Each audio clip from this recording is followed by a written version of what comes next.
Welcome to Suburban Warrior, the podcast that will impact, inspire, and empower you to transform your mindset and become the badass warrior that you are.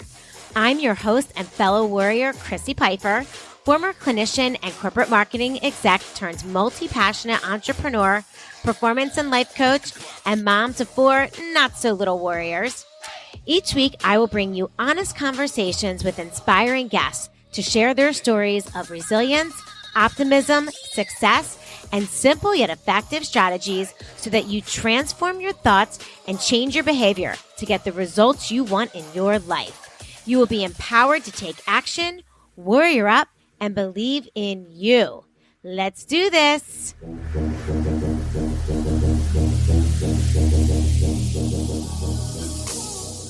What's up, warriors? Welcome back to another episode of the Suburban Warrior Podcast. Thank you so much for taking the time today to do a little something for yourself and listen to this podcast, because I can assure you today's episode is going to be really worth your time. I have an amazing Suburban Warrior guest on today to share her story with us. And it is a story that I think that all of us are going to be able to relate to, throughout our life. So I'm going to just jump right into it and introduce Peg Iannone to you. Peg is a life and wellness coach and educator. She works with women who are navigating all the tumultuous transitions of their 40s and 50s. See what I tell you, we're all going to be able to relate.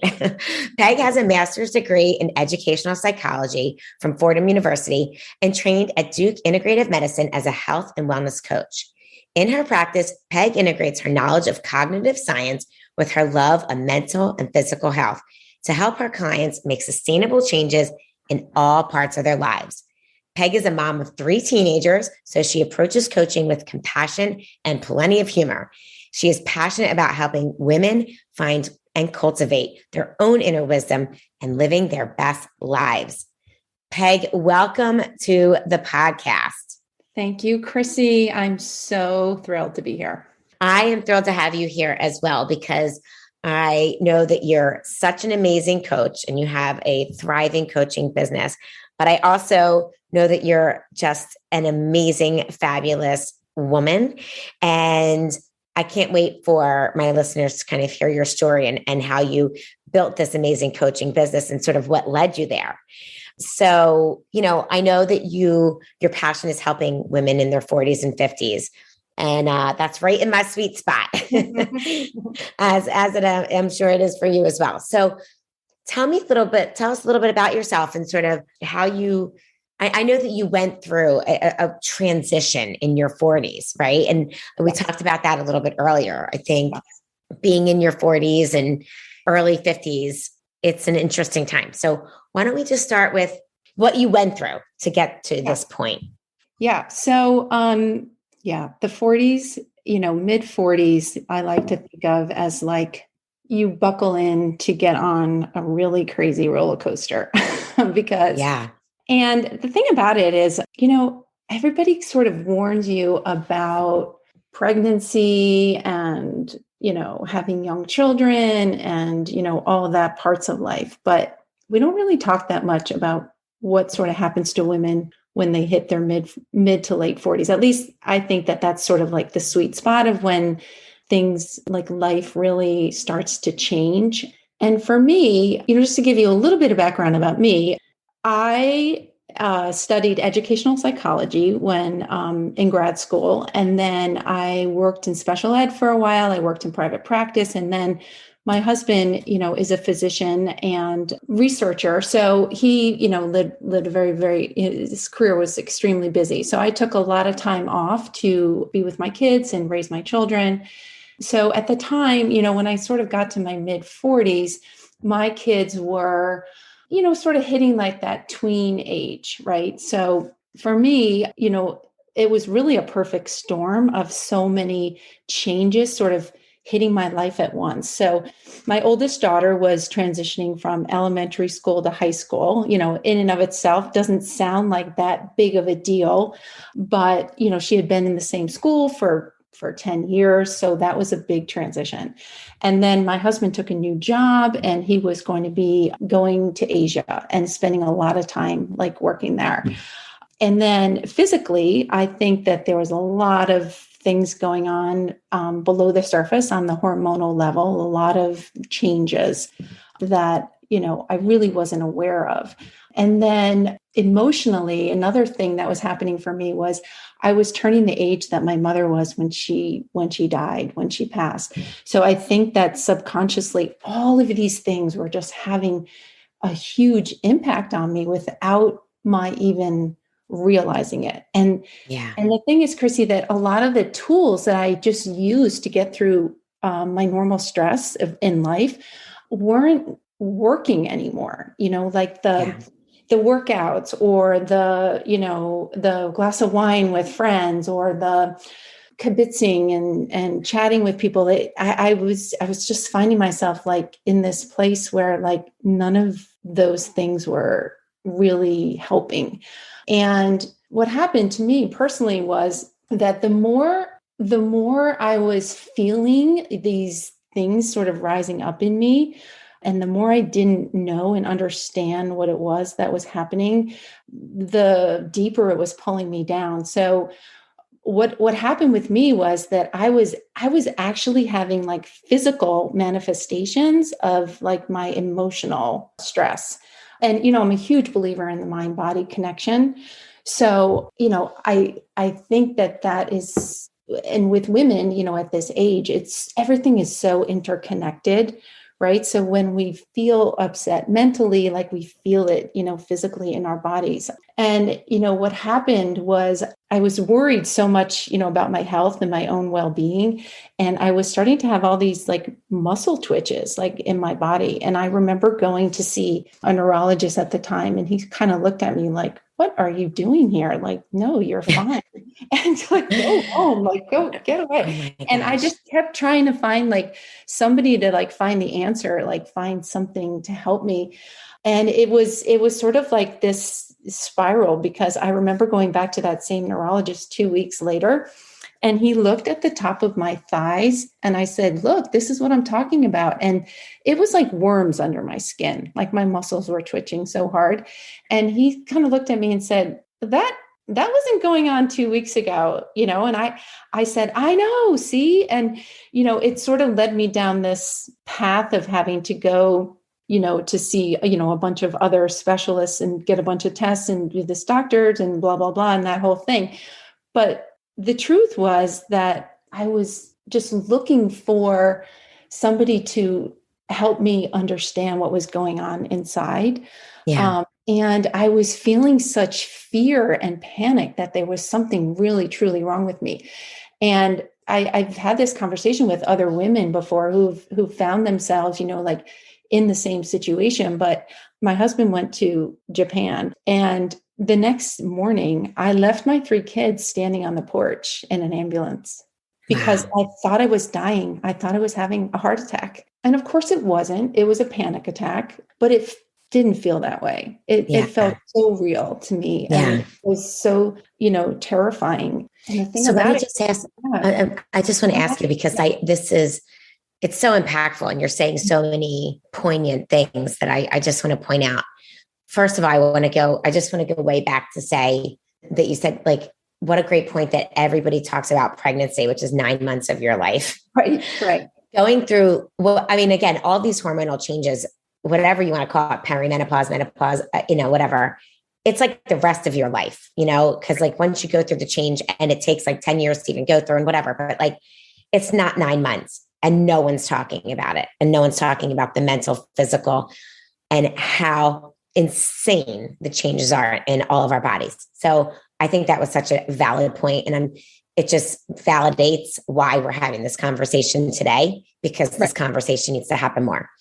Second of all, this period of time where you start feeling this way, and then you're going to the specialists and you're talking to doctors, it wasn't just like a couple weeks, like, right? Like, how long of a period of time was this for you that you were like not feeling well, going to doctors, to standing on the porch, going in an ambulance? Like, what was that length of time?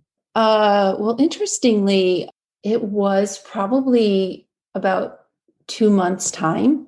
I would Okay. say. Yeah, it came Okay. on fast. It came on It fast and did. free. Yeah, that is And fast. That is fast. yeah, Okay. and I think that that's the thing that took me so by surprise because it really blindsided me because I am somebody who's very, very tuned in to my health and to, I have a background in psychology. I'm a very avid, runner. Really, really take really good care of myself, all of those things. I was really checking all the boxes. And it is an interesting point that you're bringing this up because I remember a neurologist saying to my husband, as we were kind of talking and saying, I just wonder what it is that made her so vulnerable. Hmm. Right. And now when I Wow. look back at that, I think, oh, hello, Yeah. it was the perfect storm. Yeah. Um, so Well, I it's think, definitely the perfect storm. And it makes so much sense too that, like, I mean, obviously, I also share, unfortunately, that, my mom died at a young age as well. So the older I get and closer to her, I certainly feel that way as well. But to your point, like when you're in the moment, you're not thinking like, okay, oh, well, I feel this way because, mentally, subconsciously, my mom died. Like you're not thinking about all those things. right, It's easy to look back and think about that, but your mind is not there right. in the moment. You're just mentally, physically, emotionally. So much is going on in your body that you can't even really pinpoint it. And it's so frustrating. Right. And I think that we look for all these other sort of fixes, right, to kind of make it better. I just want to touch on that, what you said about perimenopause and, Mm-hmm. pregnancy 9 months. And it really is a very long period of time. They say that women could really be starting to feel like these effects, like in their early 40s, even if they don't Oh, hit yeah. menopause until, their early 50s. It's Even mid 30s, I've heard, right. Your because body is if you like, hit menopause at yeah, 45, you could be starting symptoms at 35. right. It's Exactly. crazy. Yeah. And So it it isn't is, something we talk, it's not something that we talk enough about, but also like the emotional part of it, because yes, your body is changing and yes, your body's supposed to change. Like it's how we're designed, right? But what we don't often understand is what we're making it all mean. And then that's yeah. that it's affecting us in such a deeper level. Okay. So then you're basically, I'm assuming, like in this crisis mode, you're going off in the ambulance, your kids are all standing on the porch, your husband's away. You realize it's a panic attack, you're okay. What happens after that? Yeah. So after that, I went to, part of this problem was I was constantly wanting to get affirmation from doctors that I was okay. Yeah. Right. Yeah. And I didn't have the tools within myself, right, to be able to give that to myself. So I remember a doctor looking me in the eye and putting his two hands on my shoulders and saying, "You're going to be fine." He said, "But the only thing that's going to convince you of this is time." He Yeah. said, "Because if you had a serious neurological disease, it would progress. And you're not going to progress. You're going to be fine." And I remember thinking that, like, oh, okay, finally somebody's given me like something black and white to kind of hold Yeah. on to. But what really got me, not just out of the hole, but just transitioning to a better me, really, was really learning some tools. And, Yeah. that is the thing that brought me to coaching because I went to a therapist after this whole, situation. And, what she said to me is, was essentially like, there's nothing wrong with you, right? Right. You're getting up, you're getting dressed, you're taking care of yourself. Like, there's nothing broken here. We're not going to go back in your childhood and try to figure out what, brought you to this point. Like, this is sort of basically like real life, and you're Yeah. just having a bumpy road. And that was the thing that made me realize that women are your average woman who's, smart and capable. Like, she needs tools because this idea of like trying to get help is something that we put this like negative stigma around all the time. let me go to therapy and let me figure, what's wrong with you? What's your issues? What's broken? And it's like, no, we're not broken. We Yeah.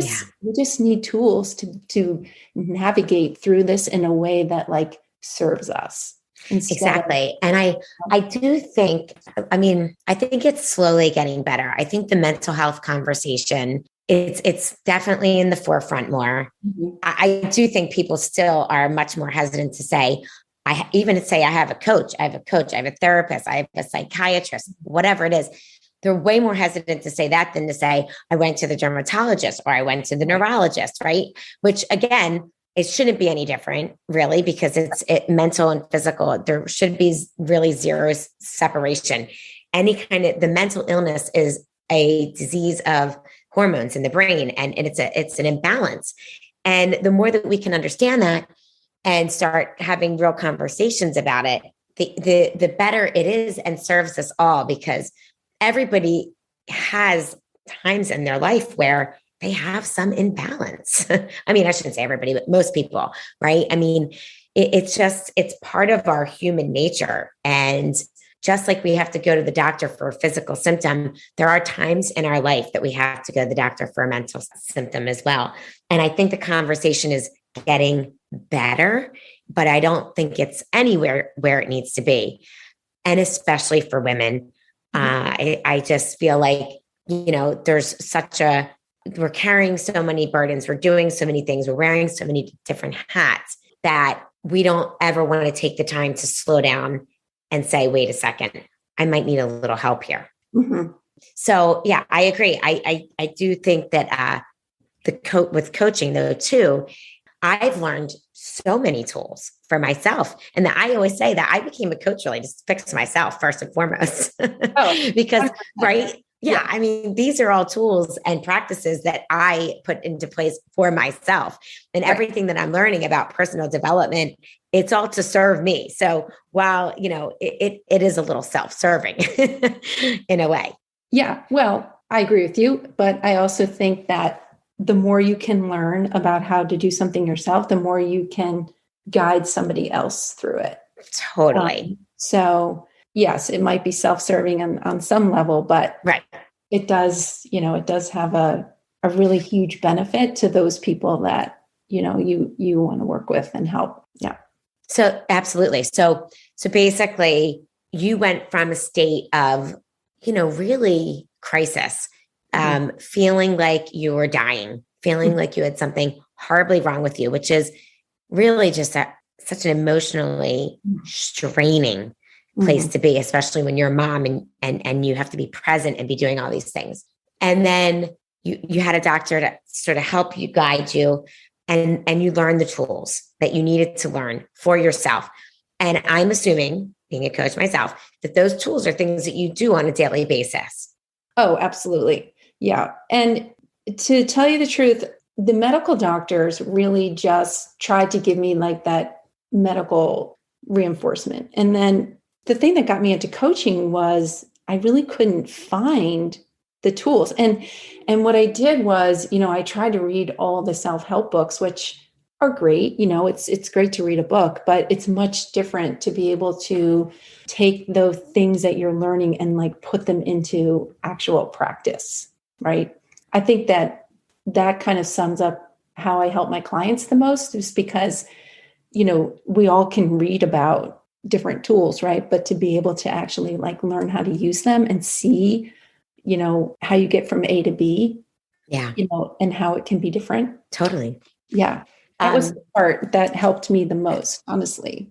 Yeah, no, I'm sure. So can you give us maybe one of your best practices or one of your favorite practices that you use now to sort of help you be mindful, stay present, get your mindset to where it needs to be? Sure. So let's think. So I think this was one of the most important tools for me, and one of the places that I start with always, in my coaching, is awareness. I think that awareness is like just wiping the mirror clear, right? Being able to really see and understand what's going on. And I think that So many of us are walking around with thoughts, in our brain that are creating so many feelings and so many results in our lives. And we don't understand, we don't have the awareness to know that these are just sentences in our brain, right? These are just literally like a ticker tape going across from one ear to the other, right? Yes. And it doesn't mean that it's true. It doesn't mean that it's serving you. It doesn't mean that it's something that has to create a result in your life, right? And having the awareness of that, that was life changing for me, right? Yeah. So, for example, getting on a Totally. plane, right? Think about getting on a plane, right? I used to be terrified to fly. And I would get on a plane and my brain would just be filled with thoughts of fear, right? Yeah. And I always remember sitting next to somebody and like thinking, like, this person's like doing a crossword puzzle. They're happy Yeah. to see me. Like, why am Right. I sitting here sweating and they're Right. sitting there like and getting ready to, enjoy their flight? I'm having different thoughts than they are. Correct. The sentences in my brain are different than theirs, right? Correct. Crazy, And the but sentences in absolutely. my brain don't control whether this plane stays in the air or crashes to the ground, right? Right. But Yes. yet we're all so mired in not being able to tease this apart and really understand. And I guess along this lines, like one of the tools that I think it was the most useful or is so useful for me is in the very beginning. This is what I do with new clients is like trying to get them to see what's already there, right? And like I like to think of it as like kind of cleaning out the attic, right? Like when we really give ourselves space to like figure out like what are the thoughts in there. It's Yeah. sort of like climbing up to like a dirty old attic with cobwebs everywhere, and you kind of open the door and you're like, I don't want to look in there, and you slam the door shut, right? But Yeah. opening it and like pulling them out and like being like, oh yeah, there's that, there's that, there's Yeah. that, right? I think that that was probably the most life-changing tool for me to really understand that and really know how to work with awareness. And I can see why, because, and I think that is such a wonderful point to make because, I always say your thoughts create your emotions, which create your behavior, which create your results. So every single thing in our life starts with a thought. And so anytime something happens to you, you have to go back to the thought. You have to, every single thing, every situation. But what you said is awareness. You have to be aware of those thoughts. Mhm. And in order to be aware of those thoughts when they're happening and not when you actually are in the receiver of the results of those thoughts, which could be 10 minutes later, 10 weeks later, no matter what it is, and then be like, oh my God, why did this happen to me? To be aware of those thoughts in the moment, to be able to switch those thoughts in the moment, to be able to counteract any negative thoughts that don't serve you and change them into a positive thought, to be able to have perspective in that moment because you're aware of those thoughts and, stop creating the negative stories or the stories that don't even make sense to you. Mhm. It all comes down to awareness. So I think that was just such a great tip for everyone because that's where it all starts. It all starts with being aware of every thought that enters your head. And you can say, it's not an easy thing to do. It's very simple. But once you start practicing that awareness every day, because it is a practice, right? Of course. Yeah. I mean, years and years and years, and I still catch myself all the time. And then instantly I can be aware of that thought. But like that awareness is a practice of really realizing when those thoughts come in and what's not serving you and what you can do to change them. So I think that's fantastic. Yeah. And it's always so fun, I think, with a new client who sort of looks at me like when I say, point out what is a thought versus what is a fact, they sort of look Yeah. at me, what are you talking Yeah. about? Right. Because we believe our thoughts are fact, right? Oh, for sure. I mean, Right. and how many situations do we get in? Do our kids get in when they think we know the whole story? Or they know the whole story. So and so said this, and that's because of this and this. And I'm like, whoa. Hold on a second. Did you hear them say that? No. Do you know for a fact that they said it? No. Okay. Well, maybe let's just play some other scenarios that could have happened. And then when you really think of all these different scenarios, you're like, oh, yeah, I guess so. Again, it's perspective, right? It's the perspective of knowing that you don't know. It's not fact. Yeah. It could just be a thought. Yeah. And then when you combine thoughts with all these other people's thoughts, woof, it can be dangerous, right? Right. And also just really peeling back the layers and uncovering some of those thoughts that are very much at the subconscious level that Mm-hmm. we don't even realize are playing out in our life. That I think that was very much what was going on for me. Really like fears about my leaving my children, like my when my mother passed so young, or like fears of being abandoned, fears of Yeah. being alone, just these thoughts that I had that were not, again, in my awareness, but they were affecting me. They Yeah. were playing out. They were creating all sorts of emotions like fear and angst and worry and doubt. And once I could see them, right? Once I could sort of like put them on the table and be like, okay, well, of course I'm feeling this way. Look what's going on in my mind. Look Right. what look what Exactly. look what my operating system is right here. Like, of course it's creating all these things for me. So, even though sometimes, it's a struggle to change a thought or to get rid of it, or if it's something that's really, really, deep down or deep seated, like just understanding that, okay, this is where this is coming from, right? Like, I don't have to be so afraid to be on this plane because it's coming from the sentence in my brain. Yeah, Just absolutely. like so helpful. Yeah. Oh my gosh. I think that is just such a valid point and such great advice for people. So tell us about your coaching business. What is the name of your coaching business? Where can they find more Yeah, information? sure. So the name of my coaching business is just my name, PegIannoneCoaching.com. I have a website, and you can visit me there. You can read, I have some stories on there. I have some, the sort of the story that I told you is sort of my like about me page, why I got into coaching. And you can also follow me on Facebook. It's just at my name, or on Instagram, which is Peg_Iannone on Instagram. And yeah, that's where I am. So come follow along. I work with women one-on-one. We, talk over Zoom or FaceTime or over the phone. And, women who are in their 40s and 50s who are just going through the thick of it. It's everything. It's physical, it's logistical, it's relationship change. It's, you have people moving out, you have new people moving in, you have changes in your body, you've got changes everywhere. And it's a circumstances are really shifting around when you're 40s and 50s. And it can be a very difficult time. And if you can figure out some tools and you really, know how to manage your mind through it, it can really be a game changer. So that's what I do. Absolutely. And earlier you called it the Great Upheaval when we were Yeah. talking offline. And I think that really explains it so well. Yeah. So thank you so very much for your time today. It was So so happy to amazing to be have here. you here.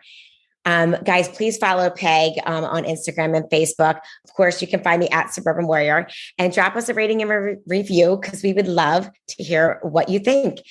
So comment and follow along. Thanks so much. And we will talk to you again next week with another amazing warrior story for you.